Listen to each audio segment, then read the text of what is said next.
जय हिंद students, welcome back again. This is Divyanshu Pandey.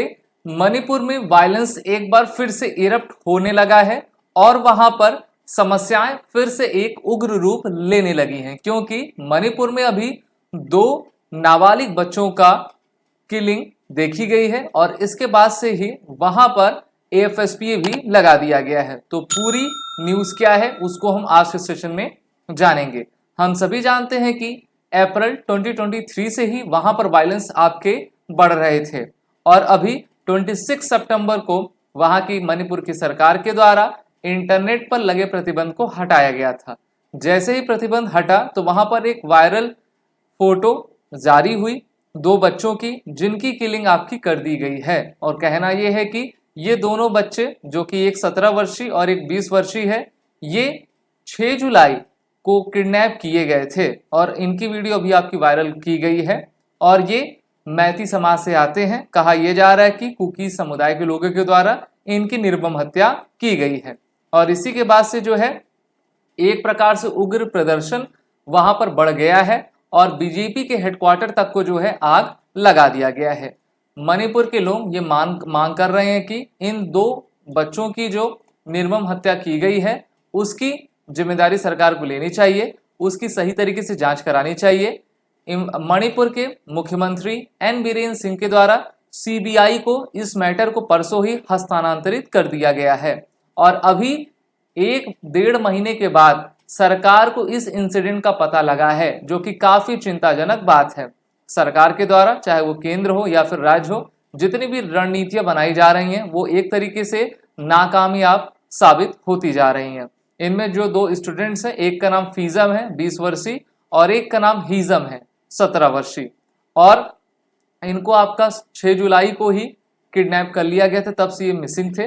और हम जानते हैं कि इंटरनेट पर प्रतिबंध लगने के कारण ये जो न्यूज़ थी वो हम तक अभी तक नहीं पहुंच पाई थी और वहां पर एक बार फिर से वहां की सिक्योरिटी फोर्सेस और स्टूडेंट्स और वहां के लोगों के बीच में आपकी झड़प शुरू हो चुकी है, क्योंकि वहां के लोग चाहते हैं कि ये जो हिंसा चल रही है और ये जो टारगेटेड किलिंग की जा रही है उसको रोका जाना चाहिए। अभी हमने मॉनसून सत्र जब पार्लियामेंट का स्टार्ट था तो हमने देखा था कि 2 महिलाओं को जो है अर्धनग्न करके जो है उनकी परेड करवाई गई और उनसे अभद्र व्यवहार किया गया था और उसके बाद ये 2 बच्चों की आपकी किलिंग देखी गई है।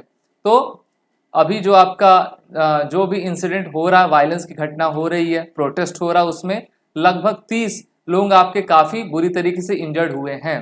केंद्र सरकार ने आयन फानन में जो है होम मिनिस्ट्री के द्वारा टॉप कॉप, जिनका नाम आईपीएस राकेश बलवाल है, ये श्रीनगर में एसएसपी हैं कश्मीर में, इनको जो है असम फिर से भेज दिया गया है। इससे पहले भी असम में ही थे अभी कुछ महीने पहले और फिर से इनका ट्रांसफर असम किया गया है कि ये सिचुएशन को आपका सही तरीके से कवर कर सकें।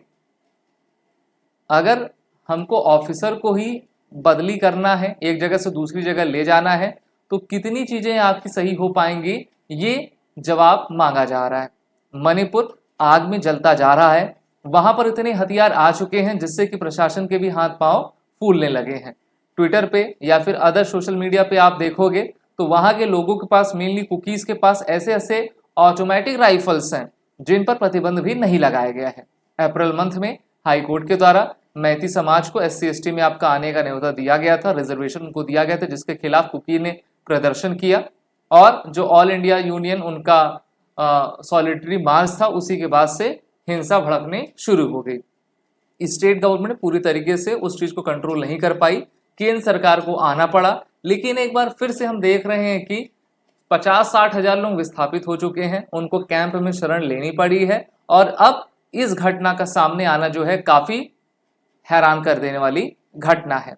वहीं पर इस वायलेंस के चलते ये कहा जा रहा है कि मणिपुर को 1 फोर्स 1 डिस्ट्रिक्ट की नीति अपनानी चाहिए। वैसे तो वहां पर 16 से अधिक डिस्ट्रिक्ट हैं आपके, मान लेते हैं 16 हैं, तो 16 फोर्स रहेंगी और आपका 16 उनकी रणनीतियां रहेंगी, तो ये कितना बेहतरीन कोऑर्डिनेशन हो पाएगा ये तो समय ही बताएगा। इस पर सरकार आपकी अपना फैसला लेगी। अभी मणिपुर की सिचुएशन ये है कि 200 कंपनीज पैरामिलिट्री की आपकी वहां पर है, 175 पीपल लोग की मृत्यु हो चुकी है और मैती और कुकीज के बीच में झड़प जारी है, जिसमें सीआरपीएफ, बीएसएफ, आईटीबीपी, एसएसबी और सीआईएसएफ और भारतीय थल सेना की तरफ से असम राइफल की टुकड़ी वहां पर मौजूद है और वो वहां पर पीस और नॉर्मलसी को रिस्टोर करने के लिए भारी प्रयत्न कर रहे हैं। वहीं पर विपक्ष की आवाज के रूप में कांग्रेस के प्रेसिडेंट मल्लिकार्जुन खड़गे ने कहा कि हम सरकार को 147 डेज का अल्टीमेटम देते हैं और इतने दिन के बीच में यानी कि लगभग 3 से 4 महीने के बीच में वो मणिपुर के सिचुएशन को कंट्रोल करें, नहीं तो प्रदर्शन हम काफी उग्र करेंगे। हम देख रहे हैं कि ये मणिपुर की समस्या काफी तेजी से बढ़ रही है। ये आज की नहीं है, ये काफी पहले समय की है।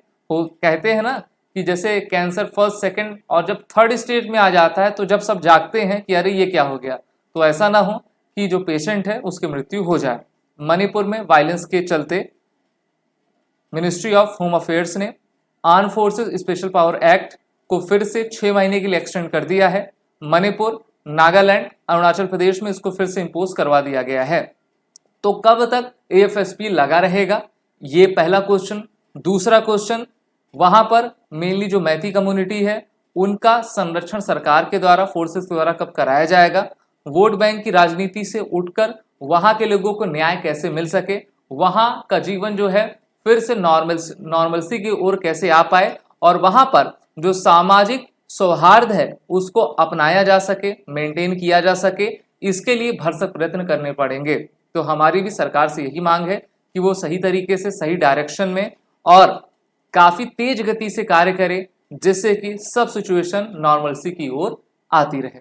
आप सभी defence aspirant SSB crack exam के interview, master online course, 10 courses में इनरोल होकर अपनी तैयारी बेहतर करिए। वॉरियर 10 कोड का यूज कर लें, जिससे कि आपको 10% का फ्लैट डिस्काउंट हमारे सभी कोर्सेज में मिलता जाएगा। जय हिंद। अगर आप एक डिफेंस एस्पिरेंट हैं और SSB interview, NDA, CDS, AFCAT जैसे एग्जाम्स के लिए प्रिपेयर कर रहे हैं तो आप एसएसबी क्रैक एग्जाम्स के कोर्स को चेक करना ना भूलें। आप हमारी लर्निंग एप्लीकेशन को गूगल प्ले स्टोर से भी डाउनलोड कर सकते हैं।